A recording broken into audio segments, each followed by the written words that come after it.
Ah. Uy! Sorry. Sige na, pwes na dyan. Okay. May nasipa tayo. Si 50, pero... Okay. Hindi ko naman alam na nandun siya, nakain siya ng biskuit. Pero eto nga, may unbox tayo ng... yung kable, bumili tayo. Wala naman fancy sa ano na to. Pero kasi, yung... Hindi ko sure kung yung kable lang mismo. Yung kable and charger, parang 5,000, 6,000 yata. Pagkaka-check ko, baka mali yung pricing ko, pero pag mali, palagay na lang dyan. Pero yun nga, yung charger lang naman kasi kailangan natin. Meron naman tayong charger. Pero kasi nga, tulad ng nabanggit ko sa mga previous video natin, ayoko na nagtatatanggal na ng gamit at ng mga kable para, halimbawa, meron ako nakalagay naka-ready na sa bag. Testing natin kung gagana to. So, kung gumana to, pwede nyong gawin, pwede nyong bilin. Pag hindi, hindi. Pero, ano kasi, yan, wait lang. Uy. So, okay, so, ang ganda kasi ng brand niya, MacDodo. 240 watts / 140. Talaga? 240 for USB-C. Okay. Pero kung yung adapter lang, 140. Okay. Actually, naghanap pa ako ng iba, pero kasi wala na akong nakita. Ang meron akong nakita, pero lower na yung ano niya, yung tong MagSafe 3 na charger, na adapter. Parang 100 watts lang, yung iba 60. Pero kasi hindi naman kailangan, pero syempre para sa mas trip ko yung 140 kasi yun yung original na nasa, or yun yung nasa MagSafe, yun yung nasa bumulak. Yun yung nasa ginagamit ko sa sa MacBook. Pero talaga ba 140 legit? Kaso wala naman akong device na nagsusupport ng 240. So, hindi ko matetesting yun. Pero matetesting natin is yun sa MacBook. Going back, since may adapter na lang pala to, magkano ba to? Thumbnail na natin habang sinecheck yung presyo. 113 yata, 1.5.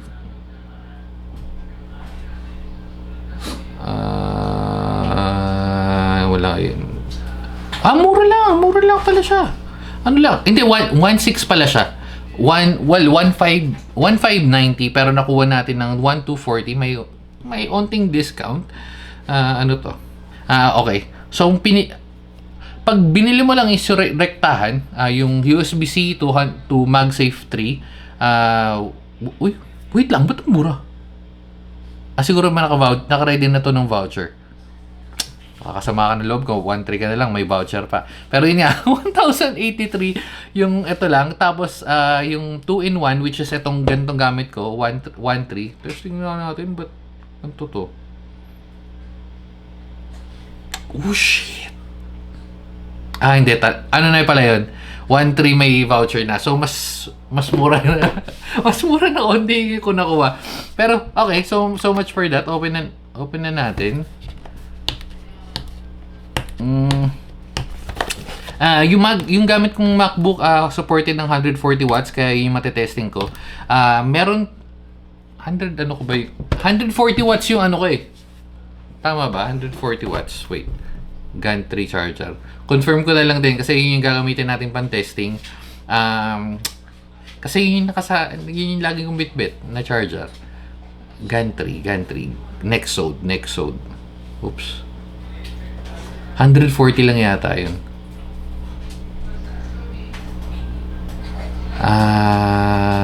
Okay. 140 nga. Ba't parang mura to? Mura ko siya na kuha. Alam ko parang may nabili akong worth 5,000 eh. Ito ba yun? Okay, so hindi yung 214 akin, yung 140.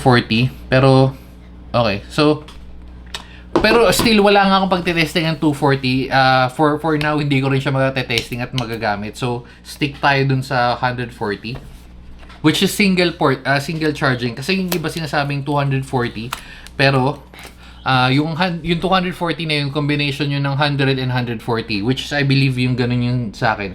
Pero kasi pag yung dalawang, yung sa gamit kong Ugreen na Nexo or gantry charger, pagka kinonect ko ng 100 din yata or 60 na lang yata yung isa. Pero basta, total of 140 yun. Okay, so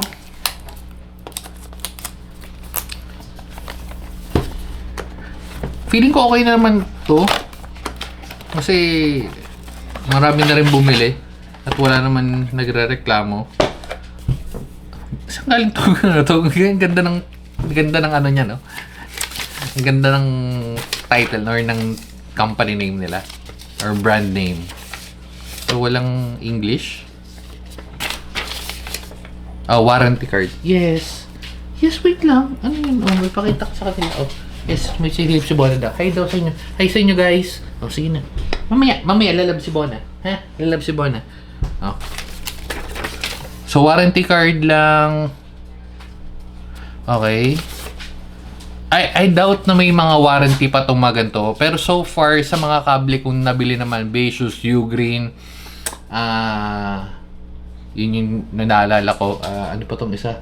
Yung Akasis, tsaka yung mga ibang kable, parang wala pa naman nasira sa akin. So, hindi ko naman wini-wish na may masira, pero alam mo yun.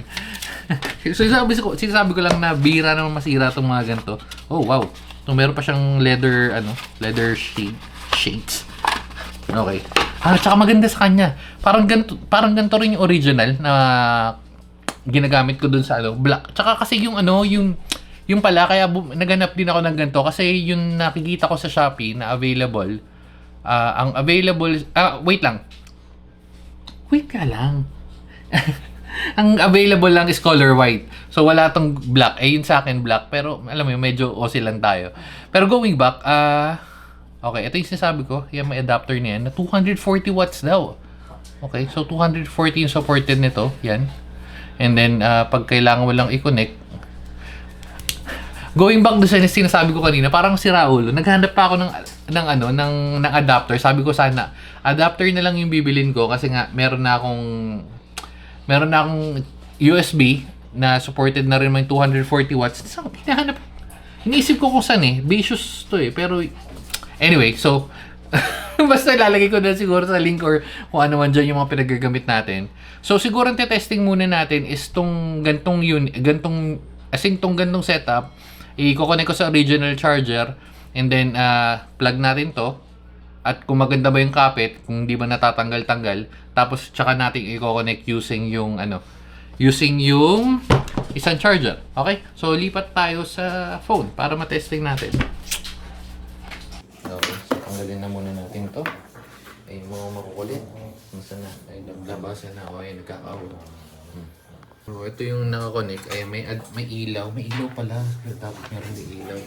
Okay. So, yun lang gagamitin natin. Pakita ko sa inyo. Wait. Okay. So, check lang natin yung system report. Yung power. Wait. Nasaan na yun? Power. Nawawala yung power. Wait. Okay. So, yun. Power. Yung power, nakita nyo dyan. 140 ba? Ito. Ayun wattage, 140 watts. Diba? So, all goods. Switch natin ngayon to. Okay. Yan. Tanggalin natin. Medyo mahaba itong isang kable na to. Diyan ka lang. Oops. And, try natin to. Connect. Disconnect. Testing. Oops, kumakabit agad. Okay. Nailaw. Testing lang natin kung 140 rin siya. Sana 140 rin. Pero maganda rin itsura no? Pwede Kaya lang bumukas. Wait. Password. Okay. So, refresh lang natin. 140. Nasaan na yun? 140 rin. Pwede. All goods.